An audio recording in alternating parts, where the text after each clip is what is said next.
સમગ્ર રાજકોટની અંદર જ્યારે આપણે હિન્દુ તહેવારો હતા ત્યારે પણ એટલા મર્ડરો થયા, ચોથી જાગીરને પણ ખ્યાલ છે.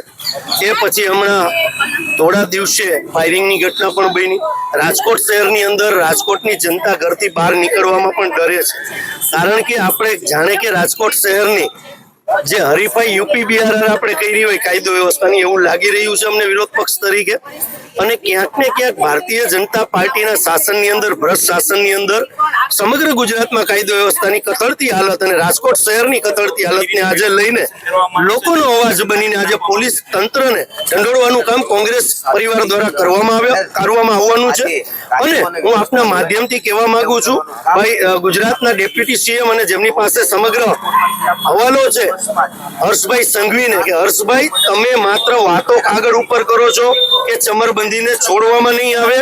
અહીંયા થોડા દિવસે લોકોના મર્ડર થાય છે, હિન્દુ તહેવારોની અંદર મર્ડર થાય છે. જો આપના પેટનું પાણી હલતું હોય અને જો આપણે ચમરબંધીને ન છોડવાના હોય તો આ રાજકોટને પોલીસ તંત્રને જગાડો, અન્યથા તમને લોકો હવે જાગી ગયા છે, તમને ઘર ભેગા કરી દેશે.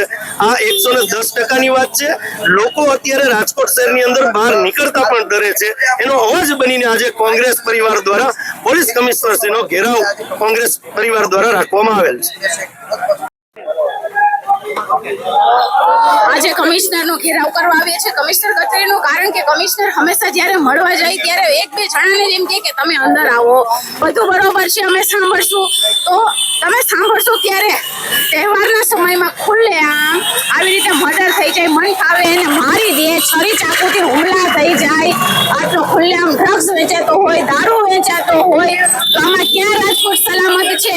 તમે પોકળ વાતો કરો છો કે બધું બરોબર છે, બધું બરોબર છે, બધું વ્યવસ્થિત ચાલે છે, તો ક્યાં વ્યવસ્થિત ચાલે છે? કોઈને ડર નામની વસ્તુ નથી રહી રાજકોટમાં. જેને જ્યાં મન ફાવે એમ ગમે એને પર હુમલો કરી દેવાનો.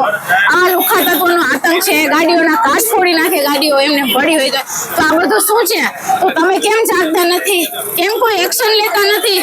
આ તમારે શું આને યુપી બિહાર કરતા પણ આગળ લઈ જવું છે? મને લાગે છે અહીંયા તો કદાચ હવે સુધારો થયો છે, પણ આ તમે ગુજરાતને કઈ દિશામાં લઈ જવા માંગો છો? ને ખાસ રાજકોટને કે જે રંગીલું શહેર છે, પણ હવે એવું લાગે છે કે એ લોહિયાળ શહેર થઈ જશે. જો તમે આમ સુતા રહેશો, કોઈ નહીં કાંઈ કરો તો લોહિયાળ રાજકોટ થતા વાર નહીં લાગે. એટલે આજ રિક્વેસ્ટ સાથે અમે એમને મળવા આવ્યા છીએ અને રજૂઆત કરવા આવ્યા છીએ.